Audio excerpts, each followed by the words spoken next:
Comentario de Segunda de Samuel capítulo 24. ¿El precio del orgullo? La plaga, el arrepentimiento y el altar que detuvo la muerte. Versículo 1. Volvió a encenderse. No se presenta aquí la causa del enojo. El contexto sugiere que podría haberse debido al aumento del orgullo y la autosuficiencia de Israel a causa de la reciente grandeza nacional. Se habían despertado la ambición de obtener grandeza mundana y el deseo de ser como las naciones circundantes, y con esto los israelitas perdieron de vista el destino solemne al cual habían sido llamados como nación. Incitó. Es decir, el Señor incitó. El pasaje paralelo dice, Satanás se levantó contra Israel, e incitó a David a que hiciese censo de Israel, Primera de Crónicas 21, 1. Estas declaraciones no son necesariamente contradictorias, simplemente pueden representar dos aspectos de un mismo hecho. En el versículo que consideramos tenemos otro ejemplo en que se atribuye a Dios lo que Él no impide. Fue en realidad Satanás quien instigó el orgullo y la ambición que indujeron al rey de Israel a tomar medidas para aumentar su ejército, con el propósito de extender las fronteras de Israel mediante nuevas conquistas militares. Ver Patriarcas y Profetas página 809. Censo de Israel. No hay nada en el relato que indique con precisión cuándo sucedió esto durante la vida de David. El hecho de que Joab se encargara de esa tarea durante casi 10 meses, versículo 8, muestra que debe haber sido cuando reinaba la paz. En el pasaje paralelo, Primera de Crónicas 21, inmediatamente después del relato está el registro de los preparativos de David para la construcción del templo. Tanto en Samuel como en Crónicas, esos preparativos están entre las últimas cosas que se consignan del reinado de David. Todo esto lleva a la conclusión de que el censo militar se efectuó al final del reinado de David. Versículo 2. A Joab. La tarea fue asignada a Joab porque comandaba el ejército, y el censo tenía propósitos militares. Ver versículo 9, Patriarcas y Profetas página 809. Desde Dan hasta Berseba. La frase se presenta al revés en Primera de Crónicas 21, 2, desde Berseba hasta Dan, ver. Segunda de Crónicas 30, 5. En todos los libros anteriores, Jueces, Samuel y Reyes, dice. Desde Dan hasta Berseba, Jueces 20, 1, Primera de Samuel 3, 20, Segunda de Samuel 3, 10, 17, 11, Segunda de Samuel 24, 2 y 15, Primera de Reyes 4, 25. Una explicación razonable para esta inversión es que cuando se escribió Crónicas, por el siglo V a.C., Judá se destacaba en la mente de los hebreos cuando se referían al reino indiviso, pues Israel, el reino del norte, había terminado 2 siglos antes. Puesto que Dan estaba en el reino del norte, difícilmente habría parecido apropiado si se mencionara antes que Berseba. Por tanto, el empleo de la expresión, desde Dan hasta Berseba, es una indicación de la antigüedad del libro de Samuel. Versículo 3. ¿Por qué? Joab era un general endurecido e inescrupuloso, pero aún él pudo darse cuenta de que un censo tal no estaba en armonía con los principios fundamentales de la monarquía hebrea. Mediante varias preguntas procuró que David reconociera la necedad de su proceder. Versículo 5. Pasando el Jordán. En Crónicas se omiten los detalles de la forma en que se tomó el censo.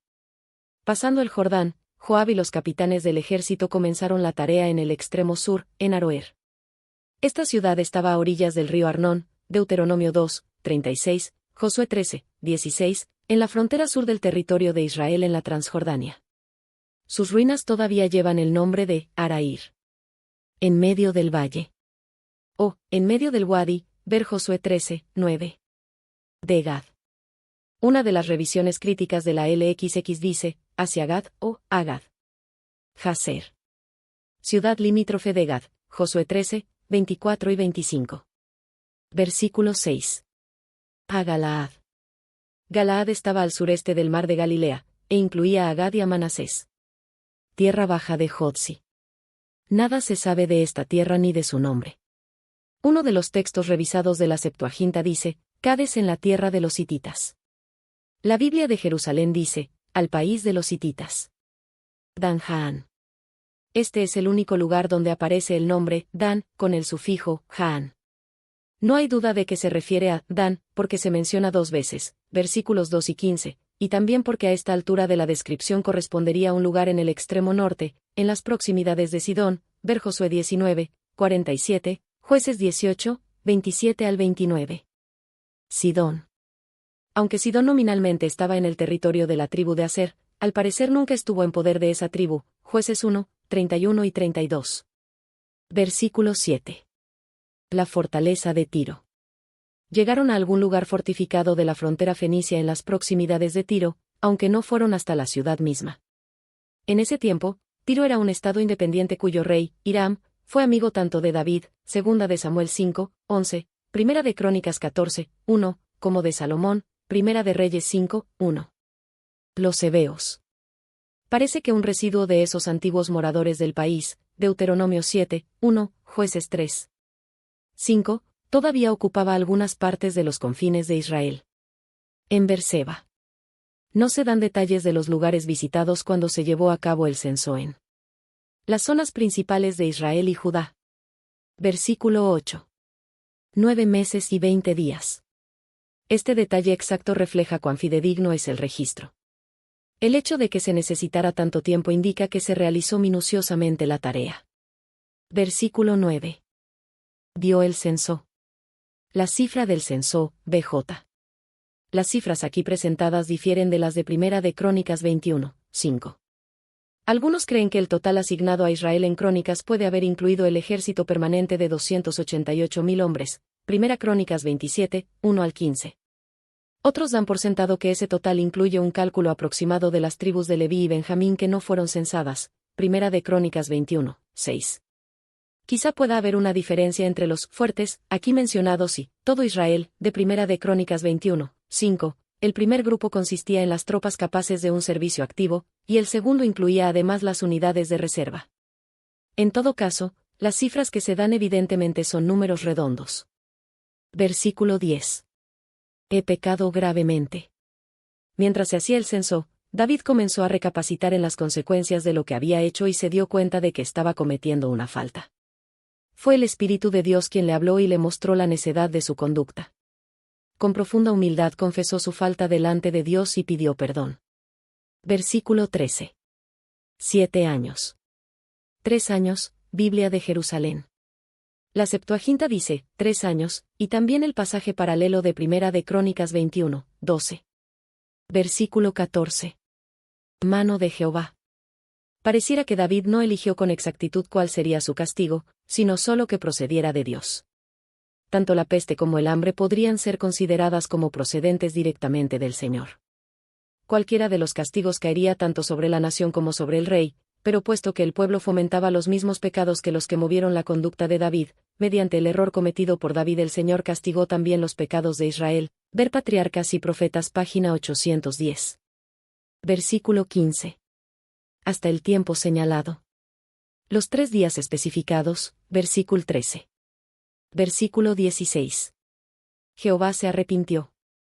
Ver Génesis 6, 6, Éxodo 32, 14. Arauna. Ornán, Primera de Crónicas 21, 15. Versículo 17. Yo pequé. David confesó francamente su pecado. No intentó echar la culpa a nadie más. Él era el principal culpable, y reconoció esa responsabilidad ante Dios. Versículo 18. Levanta un altar. El punto donde se detuvo el ángel estaba sobre el monte Moria, donde Abraham había erigido un altar para ofrecer a Isaac, y donde Dios se le había aparecido. Génesis 22, 1 al 14, Segunda de Crónicas 3, 1, y fue aquí donde Salomón levantó después su templo. El lugar donde la muerte había sido detenida por la misericordia era terreno sagrado, y por lo tanto fue reconocido como tal por el pueblo de Dios. Ver Patriarcas y Profetas páginas 810 y 811. Versículo 23. Todo esto. Tan pronto como Arauna supo que David deseaba la era para edificar un altar, estuvo dispuesto a dársela junto con los bueyes y los trillos. Estuvo listo a hacer un sacrificio personal para que pudiera detenerse la plaga. Versículo 24. Por precio te lo compraré. Nada más justo que David comprara la era con dinero y que no la aceptara como un regalo. El principio que movió a David es fundamental en todo verdadero servicio y sacrificio. 50 siclos de plata. El pasaje paralelo dice, 600 siclos de oro, Primera de Crónicas 21, 25. Quizá lo consignado en Samuel corresponda solo con el precio pagado por parte de la compra. David pagó 50 siclos de plata menos 570 gramos, por la era y los bueyes. En Crónicas se dice que compró el lugar por 600 siclos de oro, 6,84 kilogramos. El lugar quizá implique todo el monte Moria, donde después se construyó el templo. Versículo 25. Sacrificó holocaustos. En ese tiempo se ofrecían los holocaustos en Gabaón, donde estaba el tabernáculo mosaico. Primera de Crónicas 16, 39 y 40, Primera de Crónicas 21, 29, Segunda de Crónicas 1, 3 al 6. Leemos que cuando se presentaron las ofrendas, el Señor le respondió por fuego desde los cielos en el altar del holocausto. Primera de Crónicas 21, 26. David decidió que en ese sitio se construiría la casa de Jehová. Primera de Crónicas 22, 1, Segunda de Crónicas 3, 1. El libro de Samuel termina con este relato del arrepentimiento de David y su reconciliación con Dios. La vida de David es un testimonio constante de la bondad y misericordia de Dios y del poder de su gracia salvadora manifestada en quienes ferviente y humildemente se entregan a Él. Comentario bíblico adventista del libro de Segunda de Samuel capítulo 24.